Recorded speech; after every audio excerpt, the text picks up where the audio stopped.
இங்க இருக்கக்கூடிய நிறைய பேருக்கு தெரியுமான்னு தெரியல, இவங்க 2 பேரும் சேர்ந்து ஹெவி வெஹிக்கிள்ஸ் வந்து பெண்களாலும் ஓட்ட முடியும் அப்படிங்கிறதுக்கு ட்ரைனிங் கொடுத்துட்டு வந்துட்டு இருக்காங்க.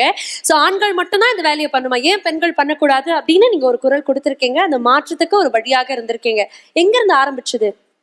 ஸோ எங்களுக்கு எல்லா பிஸ்னஸ்லையுமே வந்து சேலஞ்சிங்காக ஏதோ ஒன்று பண்ணணும் அப்படின்னு சொல்லிட்டு டிஃப்ரெண்ட்டாக திங்க் பண்ணிட்டு இருப்போம். ஸோ அதே மாதிரி தான் இதுக்கு வந்து பேக்ஹோல் லோடர்ஸ். ஸோ எல்லாருமே ஜேசிபி தான் கொலோக்கியலாக சொல்லுவாங்க, பட் ஆக்சுவலி வந்து பேக்ஹோல் லோடர்ஸ். ஸோ நம்ம மஹேந்திராவோட கன்ஸ்ட்ரக்ஷன் எக்யூப்மெண்ட்டோட டீலர்ஷிப் எடுத்து பண்ணிட்டு இருக்கோம். ஸோ அது வந்துட்டு நிறைய விமன் டிரைவர்ஸ் நம்ம பார்த்துருக்கோம். அதே மாதிரி பேக்ஹோலோட ஏன் ஒரு விமன் பண்ணக்கூடாது அப்படின்னு நாங்கள் திங்க் பண்ணிட்டு இருக்கப்போ எங்களை வந்து நிறையா விமன் வந்து அப்ரோச் பண்ணாங்க. நாங்கள் வந்து இதை துணிஞ்சு செய்கிறோம் அப்படின்னு சொல்லிட்டு வந்து பண்ணாங்க.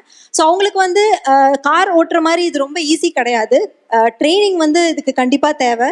அந்த ட்ரைனிங்கை எங்கள் டீம்லேருந்து அவங்களுக்கு வந்து ஒரு 3-4 months ட்ரைனிங் கொடுத்தாங்க. கண்டினியூஸாக ட்ரைனிங் கொடுத்து அதுக்கப்புறம் அவங்க வந்து இதை ஓட்ட ஆரம்பிச்சிட்டாங்க. ஸோ இது வந்து ரொம்ப தைரியமாக அவங்க ஃபீல் பண்ணாங்க. மற்ற ஒரு வெஹிக்கிள்ஸ் மாதிரி இல்லாமல் ஹெவி வெஹிக்கிள்ஸ் ஓட்டுறது வந்து ரொம்பவே ஈஸி கிடையாது. ஸோ நிறையா எஃபர்ட் வேணும், நிறையா எனர்ஜி வேணும். அதுக்கு எல்லாமே விமெனுக்கு எல்லாருமே தெரியும், விமென் வந்து ரொம்ப ஸ்ட்ராங் அப்படின்ட்டு. ஸோ அதனால் அவங்க வந்து ரொம்ப ப்ரொஃபஷ்னலாக ட்ரைனிங் எடுத்து அது பண்ண ஆரம்பித்தாங்க.